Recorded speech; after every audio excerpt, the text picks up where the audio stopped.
Welcome to Holistic Health with Melissa, a podcast for women who are ready to stop living in survival mode and start truly healing.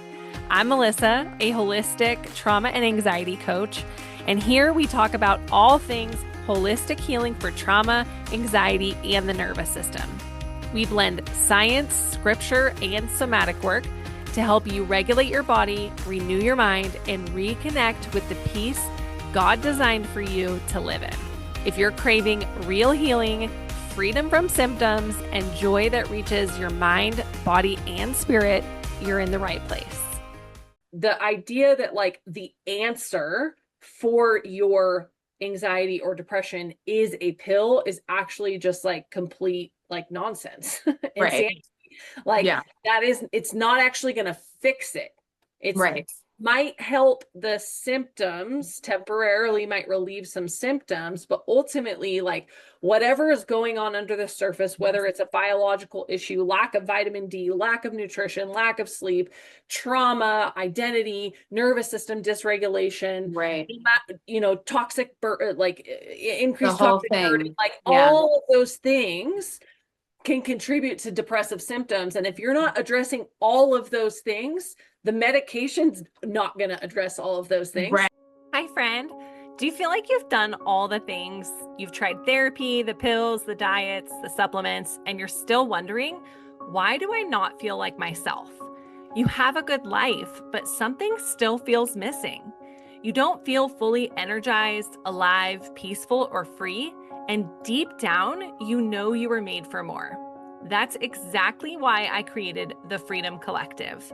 This unique 6-month coaching experience with community and one-to-one support is designed to help women stop forcing healing and finally feel safe in their bodies again. We blend science, scripture, somatic healing, nervous system restoration, mindset work, and Christ-centered identity to heal the whole person, body, soul, and spirit. Because true healing isn't just symptom management.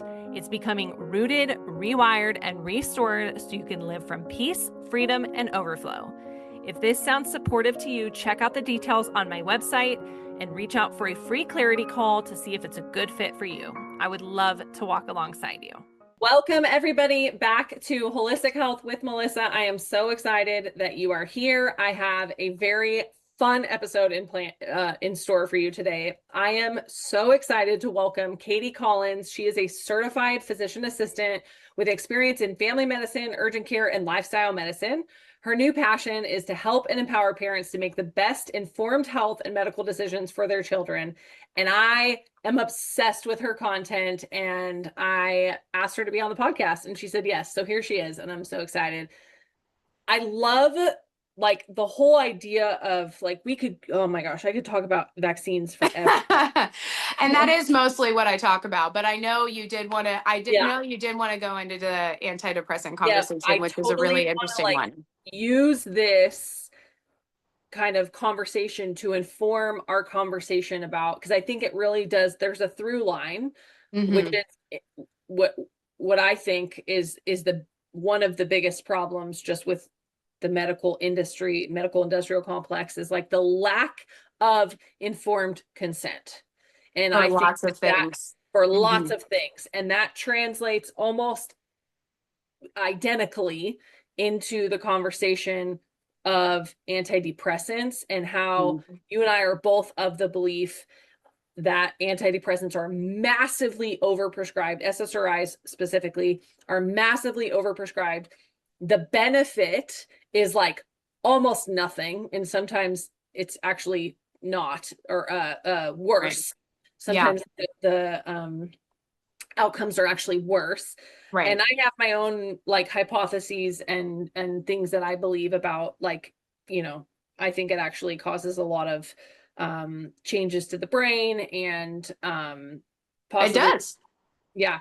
And possibly even some really negative consequences down the line. And one of the things, I personally took SSRIs for a period of time in my early 20s, late early 20s, when I was going into nursing school, had a lot of trauma. The shooting, I was a school shooting when I was a teenager. Then my brother was killed in front of me when I was 18. And I was like really traumatized for much of my 20s. Wow. I didn't even know that. That's crazy. Yeah, I was my childhood and up in, like early years was really, really crazy. There was lots of things that happened. And so I was very traumatized, had complex post-traumatic stress disorder, horrible severe anxiety, and depression. And I tried to take my life multiple times. I was hospitalized for it multiple times. Yeah. And the treatment that I was told was SSRIs, and you have a chemical deficiency, you have a chemical Right. imbalance, and you need to take this medication for the rest of your life. Right. And I don't take them anymore, and I haven't for decade, 2 decades, well, 15 years maybe. But that's the story that I see in a lot of other people, and that's some of my clients' stories.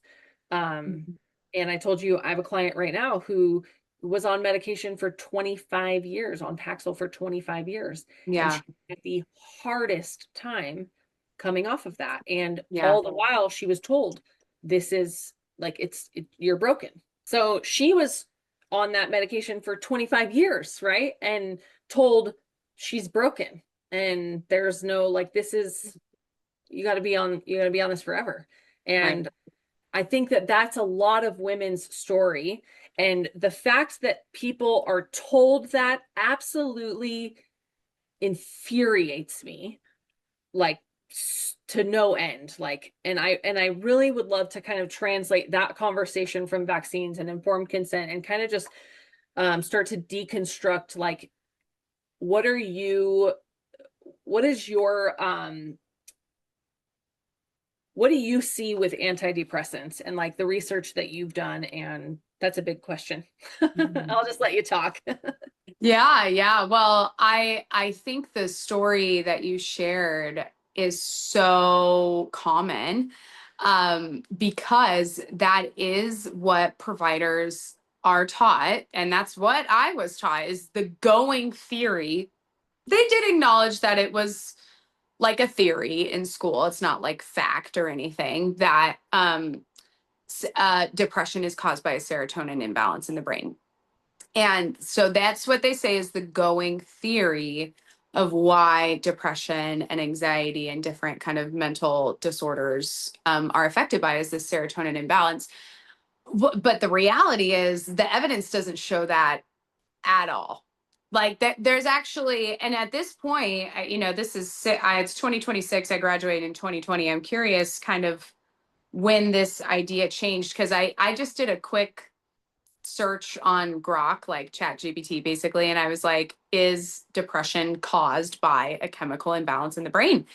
And usually Chat GPT and Grok, I argue with them a lot because they just give kind of the cookie cutter, whatever answer but the narrative, they usually just say the narrative, right? So I was actually quite surprised when that simple search came up with, there's no evidence that that is actually real.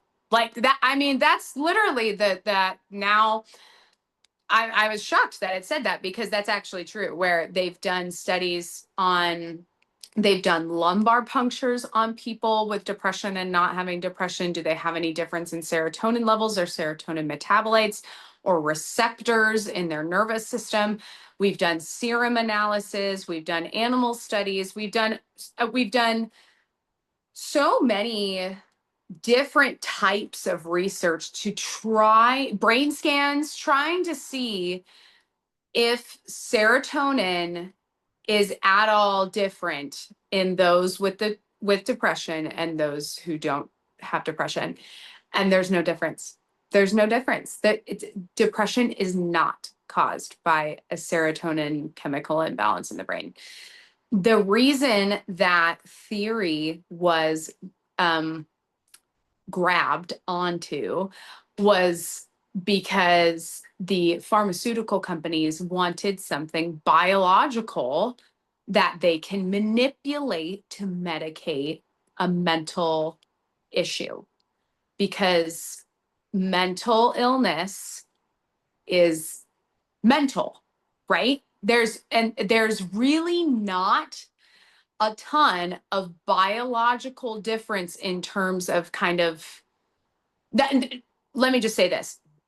There are biological differences in maybe different hormone levels or vitamin D, especially, like their symptoms can be caused by biological things, but there's not one gene, there's not one blood test, there's not one thing you can You're like, point yep, to. you have depression. You have depression. Like, that's not something that exists. Or you have bipolar. You Right. have anxiety. You have Right. schizophrenia. There's really, with There's mental there's issues, no, there's yeah, nothing to like hold on to.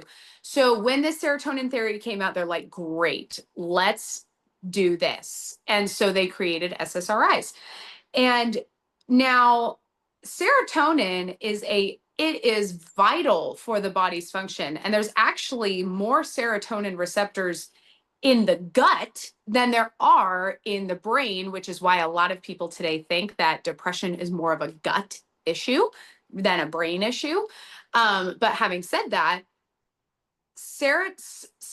SSRIs, selective serotonin reuptake inhibitors, have a chemical effect. So this is why I say a lot of my content, SSRIs don't fix a chemical imbalance, they create one.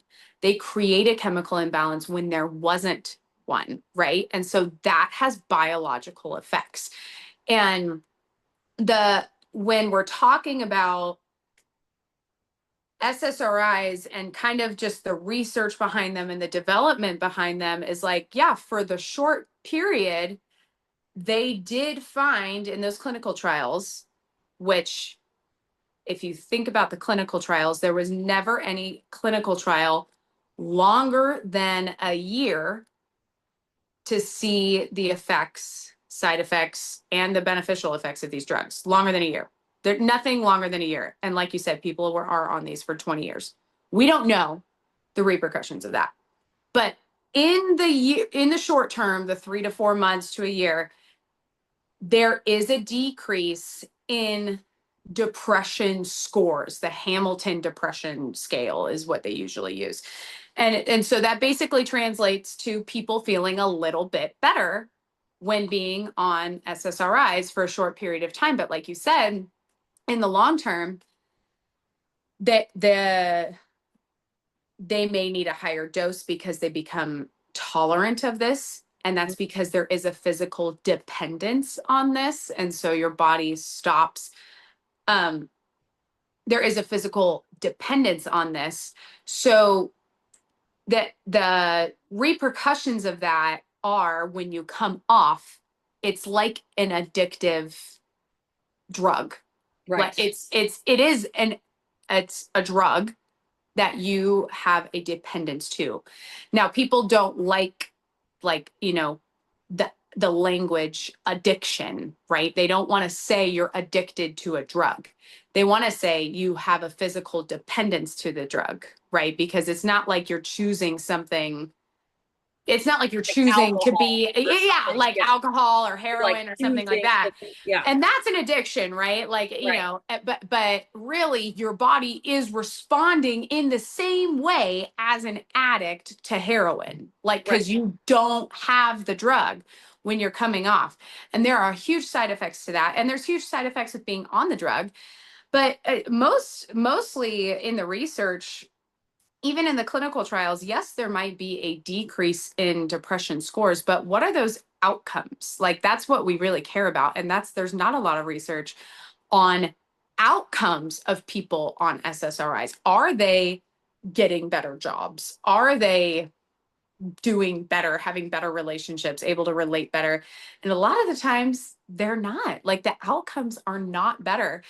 And a lot of the reason I started looking at this too was thinking about SSRIs in pregnancy and in postpartum and things like that. What are the effects on the baby and on the mom and things like that? There's so much we can go into, but yeah, a lot of the research surrounding SSRIs is very short term. We don't know a lot of the long term repercussions. We know that there's not a lot of long-term benefit because of the research we see. The placebo group basically does just as well, if not better, in some studies compared to SSRIs than to not having it. So it's the research is very poor. It's just not great quality. One, it's not great quality. And two, if it is good quality, it's not showing great outcomes with being on Yeah. SSRIs. And what we were talking about before we started recording too is that sometimes the abstract and the conclusion actually say something different than what the actual data shows. So like data will show like the outcomes aren't actually that much different between the medicated and the not medicated group, but in the abstract or in the conclusion it'll say this paper shows that the SSRIs may have some benefit. Yeah, right. yeah, it's like great, but there's actually literally no data that suggests that it may provide some benefit because yeah, actually yes. And that's a huge thing. I mean, this is why parents are frustrated, right? even with vaccines, right? Because yeah, and it could be with anything. I mean, you can find, I've heard a doctor say you can find a study to support anything that you want, and you can create a study to support anything that you want. You can lie with math, and that's what people do all of the time. But what we're specifically talking about is if something is statistically, the idea of if there's a statistical difference between something, is that actually creating benefit, when really it's like, how big is that statistical difference? How much power, how much weight does that statistical difference have? And are the authors of the study actually representing their own data in the conclusions?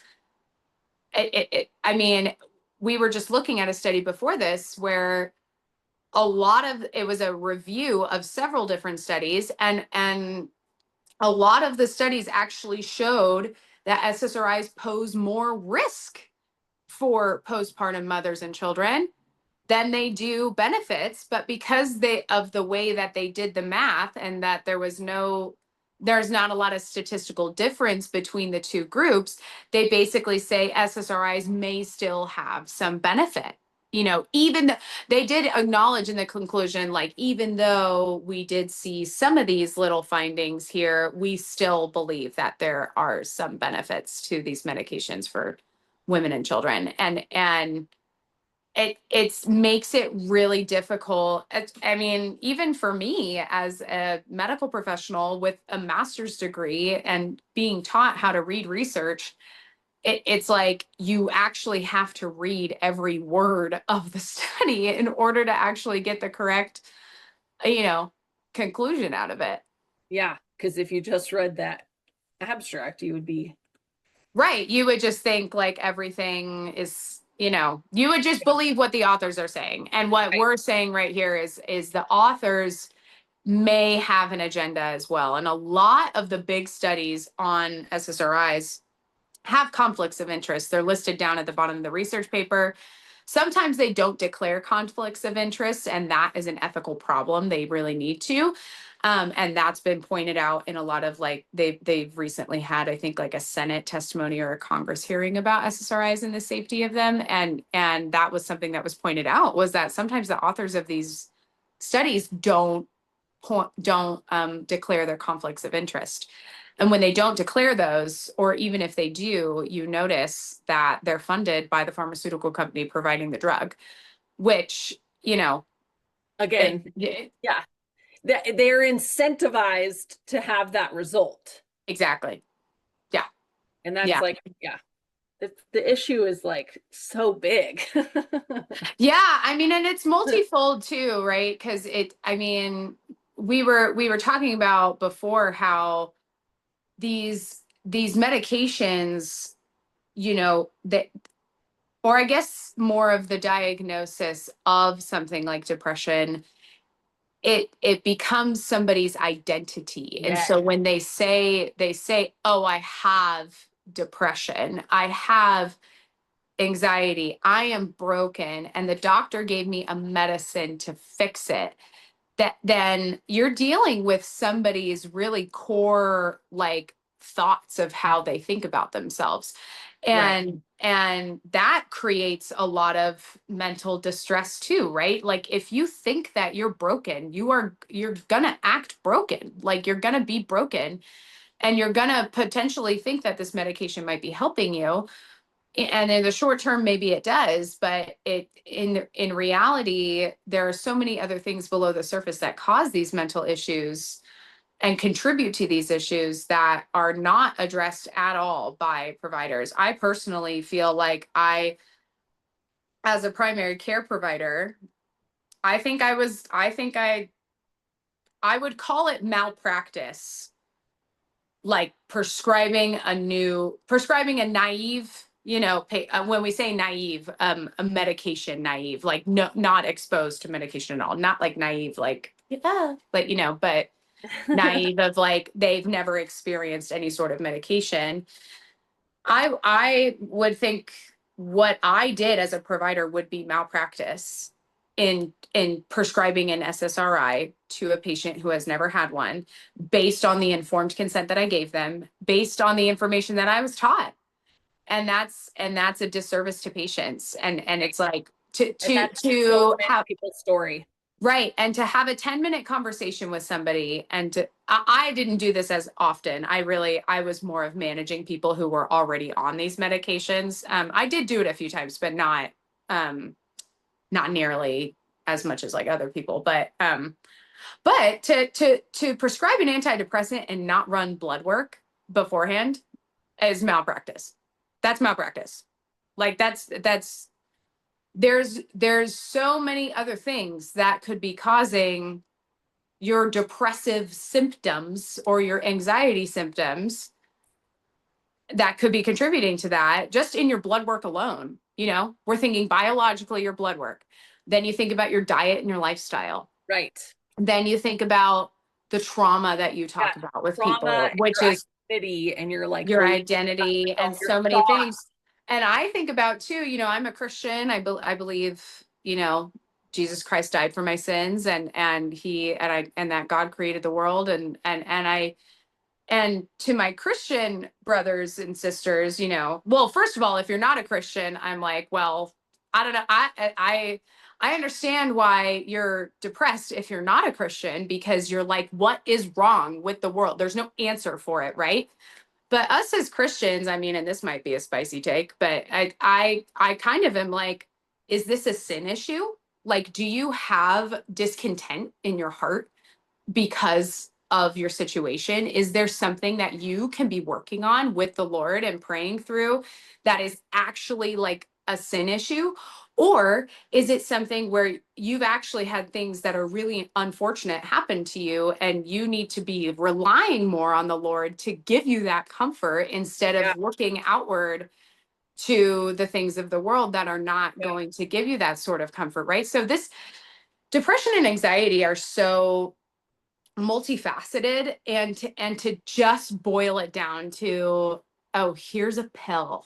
Like, again, the pill, the emotional blunting that the pill causes, it's not just a side effect, emotional blunting. Like, that's what the drug does. It just blunts everything. You experience less anxiety, less depression, but also less joy, less sexual pleasure.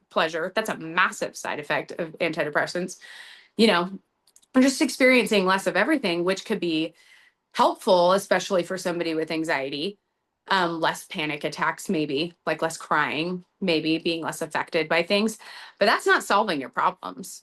That's not solving your problems at all. That's the biggest Band-Aid I've ever heard of. And that Band-Aid is gonna get gross and fall off anyway. Yeah.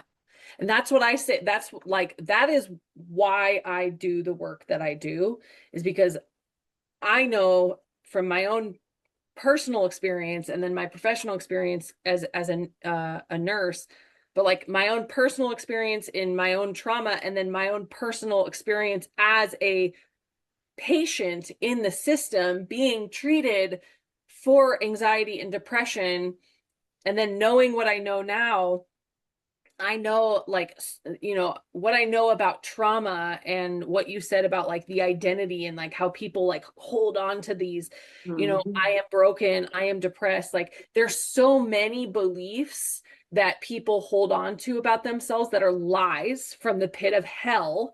And Right. um, I think that alone creates a massive amount of suffering across the population, particularly Absolutely. in women, Yeah. because I think we're more prone to it. But the idea that like the answer for your anxiety or depression is a pill is actually just like complete like nonsense. Right. Insanity. Like, Yeah. it's not actually going to fix it. It's Right. might help the symptoms temporarily, might relieve some symptoms, but ultimately, like, whatever is going on under the surface, whether it's a biological issue, lack of vitamin D, lack of nutrition, lack of sleep, trauma, identity, nervous system dysregulation, Right. toxic, like The increased whole toxic burden, thing. like Yeah. all of those things can contribute to depressive symptoms. And if you're not addressing all of those things, the medication's not going to address all of those things. Right. Yeah, that does Like, nothing for those yeah. things at all. And In then you fact, have all of the actual mental things that, because depressive symptoms, like you're saying, it can be biological, but not a serotonin imbalance, right? Like you can have low vitamin D, lack of sleep, yeah, mold toxicity yeah. is a Poor funky nutrition, one.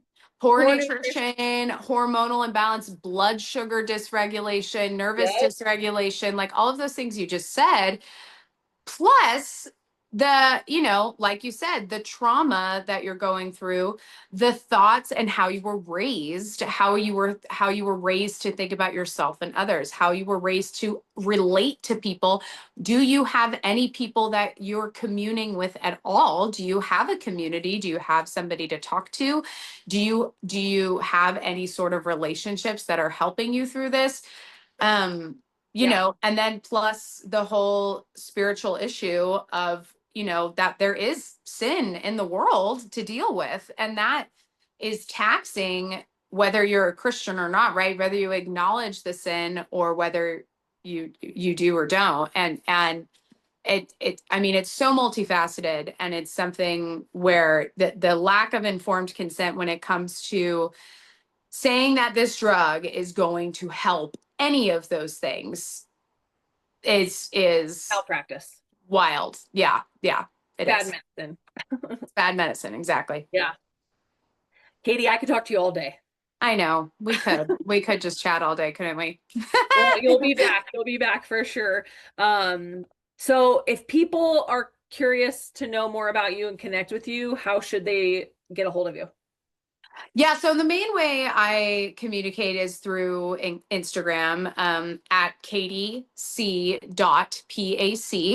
A lot of my videos just look pretty much the same. I say I'm Katie the PA, and I talk all things conventional and crunchy. That's kind of how I say I was trained conventionally, and now I'm like crunchy-ish, you could say. So that's mostly the way that I talk, or mostly the way that I communicate with people.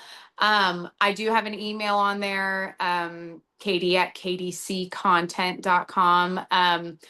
But if you would like to speak to me personally, I do book one-on-one consults for vaccines specifically. It's going to be, once I kind of get the systems in place, I would love to do more of like a telehealth urgent care type thing where if parents need, a quick console on like, hey, my kid is sick, I need help or here or whatever.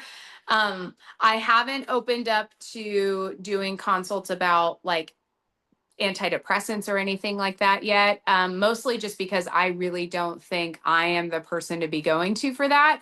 If you do have questions about coming off of your medications or questions about antidepressants at all, I really do recommend that you look into the work of Dr. Joseph Witt During. He has a place called Taper Clinic, and that is specifically geared to helping people getting off of antidepressants. Antidepressants during pregnancy, I think, looking into the work of Dr. Adam Murado is a really good idea. And then Dr. Roger McFillin talks a lot about these things also. And so if you have more questions about antidepressants, I would look more to those experts. Those guys are maternal fetal medicine specialists, psychiatrists. That's something where I think getting off the antidepressant, there's a technique with it that is, it's called hyperbolic tapering. And it's basically it takes more math to figure out how to get your correct dosing when you're getting off the medication and how to correctly do it without having increased side effects or increased suicidal thoughts, which is basically the main side effect of coming off these medications, which is absolutely insane. So we're being really clear, like we are not promoting just stopping your antidepressants. Please don't do that. Idea. Please do not do that. Do not do that. Yes. And as nothing of what I say on my page and on anything is to be considered as medical advice. I have that pretty clearly. It's more of just educational purposes. I don't tell you whether or not to vaccinate, especially in those vaccination consults. I'm just answering your questions about how certain vaccines were made, what do they cover, how effective they are, what are the risks, benefits, and alternatives, basically. So that's a lot of the work that I do. Consent. Exactly. Yeah. So you can book those consults through the link in my bio. And that will direct you to my consult links. I do have a subscription community. I think I'm thinking about transitioning that into a different platform. So I'm not promoting that as much. But if you do join now, you do have some access to classes about vaccines that I've done and a discussion board where you can ask questions directly to me. And yeah, it's been a really fun time figuring out how to help serve, my community and my followers better in a way that's not just, 3-minute videos on the internet. So those are some ways you can find me. Cool. Thank you so much, Katie, for sharing your wisdom and just being so easy to talk to. And thank you, everyone, for listening. If this episode resonated with you, if it blessed you in any way, please share the message, comment, leave us a review so we can help spread the word, because this is a movement, not just a message. We'll see you on the next episode. Bye-bye. So good. Hey everyone, thank you so much for tuning in to Holistic Health with Melissa. It is such an honor to have you here. If you found value in today's episode, would you share it with a friend who might need it too and leave us a review? If you have questions or topic suggestions, reach out on social media or visit our website, holistichealthbymelissa.com, and take care. I'll catch you on the next episode.